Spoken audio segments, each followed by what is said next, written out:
First things first, I would love for you to introduce yourself, who you are, what you do, why am I in your house, and anything in between. Well, I'm Mitchell Saylor, and I'm an artist. I mostly paint landscapes, and I also paint animals and architecture and just a variety of stuff. I also do like textural, abstract kind of paintings. I use oil paint, that's like my favorite medium, but I also love to do watercolor as well. This is something that is very tedious. And I don't know if you would agree with me on that, but how did you get into this? I really just enjoy creating art, and I love getting in the details and bringing the paintings to life and transforming the canvas from a blank canvas to, having something come to life in my paintings. My uncle is a painter, and my grandmother painted, so I saw them, when I was growing up, and they really inspired me. Do you think then that they played a role in what you're doing today, bigger than most? Yeah, my grandmother would show me how to paint and draw. She'd be out here on the porch here, and I'd see my uncle's paintings. And I just really enjoyed the process of painting, and I got into it in high school, and then I went to college for it. Okay. Do you remember your earliest memory or experience running after with a paintbrush or, something you finger painted, or what's your earliest memory? Well, when I was little, I just always loved to draw, and I remember like drawing something and seeing it be realistic, and thinking that was really exciting to have it come to life on canvas. I think most people, when they start art, they mostly draw, and they get the drawing accurate, and then they work their way to painting. I've seen some of your work firsthand, not the process, but the finished product, and it is some of the most amazing things I've ever seen. Is it challenging to push your product out there as a business owner? Like, how are you selling your product? I do a lot of pop-up art shows. I found different venues. I've joined different art groups. It can be challenging, but I just keep going and find different places. And sometimes people contact me and it builds. So you're doing a lot of shows, a lot of events, a lot of family, I guess, fairs. If somebody came to you and said they wanted a portrait of some sort, of themselves, that would be considered a private client. Are you doing stuff like that as well? Yes, I do that kind of stuff. Yes, I do a lot of commissions for people. If people want something specific, I'm happy to paint that for them. Okay. So you've done and dealt with a lot of different characters, I would imagine. So I don't know, what would you say is the craziest story or painting or thing that you've done or come across? I would say I've done some really big projects, so I would think of that. I did a mural for the UFO museum in Pine Bush, and it has the night sky and then Pine Bush underneath, and they used it like as a backdrop, and they put sculptures of UFOs in front of it, and I had to do it in a very short amount of time because I was doing it before the place opened.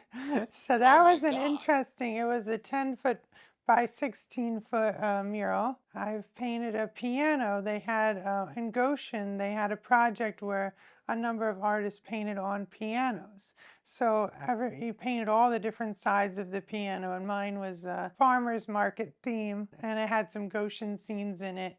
And that was a really exciting project, and the pianos were out for that summer, and people would play them on the streets and stuff. Wow. It's a really fun public art project. What was the longest painting that you've had? Like, how long did it take you? Sometimes I can paint really quickly, I feel like, because, I've painted so much. Sometimes I just, some projects build up, and then it might take, months till a project gets finished, because So, it hangs around the studio for a while, yeah. how do you charge somebody like that? Where, like, if the project is much longer or it needs more of your time, more of your dedication? Well, usually I charge like by the size of the painting. So then from now on, I just need a painting of this size. Yeah, yeah, yeah. The smaller the painting, mostly the size. Well, the complexity of it too. You know, if it's a lot of people and things, then I would like, you know, to charge more for something like that. Yeah. Nothing wrong with that. So, part of what we're doing here is, you know, obviously highlighting your business, what you do. The idea is really to put the eyes on the community as well, and you know, you're drawing a lot of like very meaningful things to the community. I would love to know is, you know, what do you love about Orange County, Sullivan, these areas up here that, you know, that you love to draw? If you could name one thing that you love about this community, what would it be? I love painting, you know, all the scenery around here. You know, there's a beautiful Hudson River, and I've, you know, found a lot of, you know, different venues and such in the area too. So that's really what I love about the area. And 5 years from now, or even 4 years, you know, whatever you see, however you see fit, where do you see yourself moving forward? You have a nice studio here. I mean, I think the location, the scenery, the vibe is perfect. But do you see yourself maybe doing, you know, art gallery, maybe at your own space? Where is Mitch 5 years from now? Well, I just keep doing bigger and bigger projects and see what kind of opportunities come. I do want to do more, you know, big projects and stuff like that. I guess wherever the money Yes, takes you yes, then. yeah, The yeah. bigger the better. Yes. And when you say bigger, you mean Well, I mean, like bigger projects, more projects, you know, whatever. like more complex, more challenging, Yeah, or bigger yeah. in size, or Yeah, yeah. I everything? have I have so many like unfinished paintings. I just, you know, would love to keep working on all of them and get them framed up and stuff like that.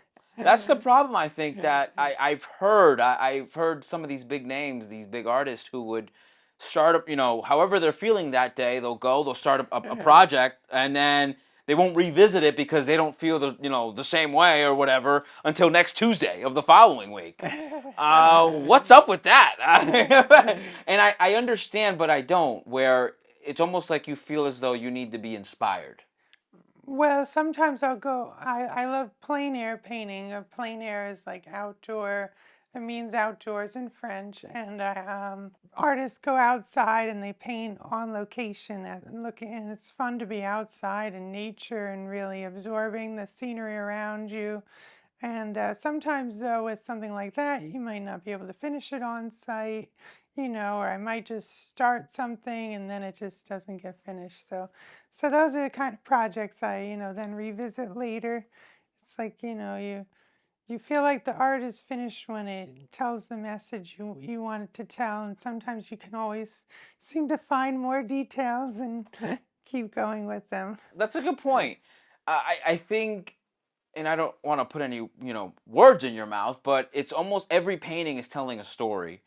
And so today, it's, if I start something today, it's telling me a certain story, but I can go back Tuesday of next week or a month from now, and now it's adding a little bit more detail.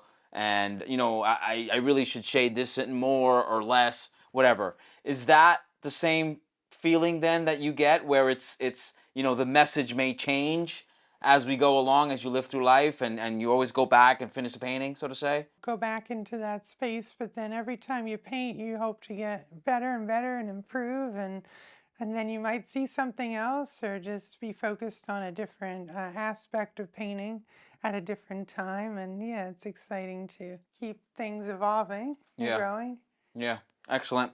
So to wrap this up, if there was a message to a younger artist, an aspiring artist, somebody who is thinking about getting into the field, or even to yourself, a message that you would like to tell to your younger self, what would it be? I would say that it's good to, join art groups, get the art out there, and just sort of keep going with it, and believe in the meaningfulness of art. Keep making connections and keep going.